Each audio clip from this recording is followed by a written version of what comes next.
Muraho neza, reka turebere hamwe amakuru akomeje kuvugisha benshi mu myidagaduro.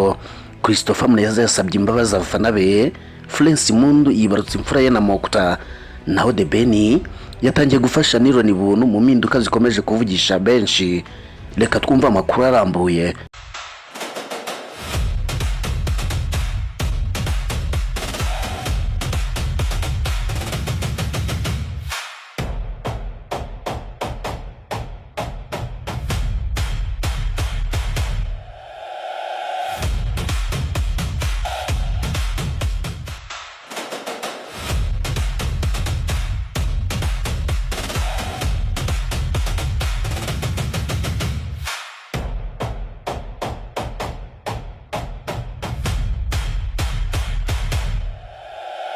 Murakaza neza kuri Kigali 250, urubuga rwagezaho amakuru agezweho imyidagaduro, umuziki, byamamare n'udushya dutandukanye bishyushye, byizewe kandi bikonogeye.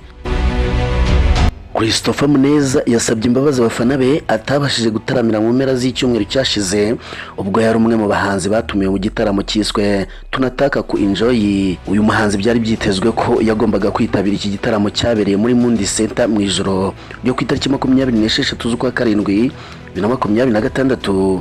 Nyuma yo kubura yahise asimbuzwa itsinda rya Active Again.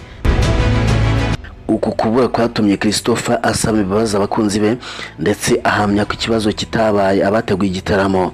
Christopher yagize ati, ndabasaba imbabazi mbikuye ku mutima kubera ko nashoboye kuririmba mu mpera z'icyumweru gishize muri Mundi Center i Kigali kubera impamvu zitunguranye zaturutse ku ruhande rwanjye. Sinabashije gukora urugendo ngo soze isezerano ryo gutaramira abakunzi banjye. Ndifuza kubasobanurira neza ko ibi naho bihuriye n'abateguye iki gitaramo. Iyi ni ibaruwa Christopher yandikiye abakunzi be nyuma yo kutitabira igitaramo yari yatumiwemo kuko yari ari kubarizwa muri Leta Zunze Ubumwe za Amerika. Iki gitaramo cyaririmbyemo abarimo Angela Mutoni, Mike Kayihura, Davis D, Azawi na Active Again yari yasimbuye umuhanzi. Florence Impundu bibarutse umwana w'umukobwa na Mokta nyuma y'igihe batangaje ko uyu mukobwa atwite. Aya ni amakuru nyinshi igihe yamenye ko Florence Impundu yibarutse mu cyumweru gishize. Icyakora aba bombi ntibaratangaza aya makuru ku mugaragaro ku bijyanye n'ivuka ry'umwana wabo.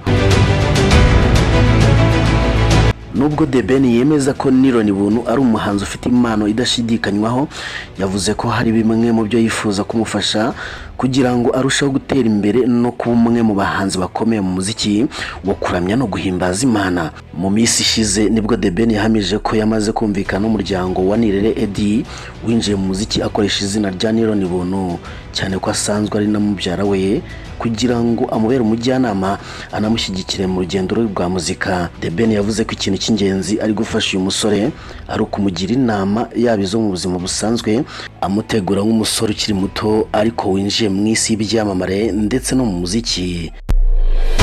Kuri iyi nshuro The Ben yavuze ko Nilon Buntu afite impano idasanzwe by'umwihariko mu ijwi. Avuga ko akeneye kwiyongerera icyizere no gukorana n'abahanga mu muziki bazamufasha kurushaho kuzamura urwego rw'ibihangano bye. The Ben yavuze ko yizeye ko Nilon Buntu azava umwe mu bahanzi bazaba bayoboye igisekuru kizaba kiririmba indirimbo zo kuramya no guhimbaza Imana. The Ben yavuze ko indirimbo ni nziza, ari intangiriro y'urugendo rushya rwa Nilon Buntu. Agaragaza ko bazayumva bazibonera ubwabo impano ye ndetse n'urwego ashobora kugeraho. Niba nawe ushaka kumva indirimbo, jya kuri YouTube uyishake wanditsemo Ni Nziza ya Nilon Buntu, ubundi nawe uryoherwe n'umuziki uryoheye amatwi. Ndagushimiye kuba babanye nanjye. Ni Kigali 250, ubusanzwe njye nitwa Nero, amakuru yo nakagaruka. Mbifurije kugubwa neza.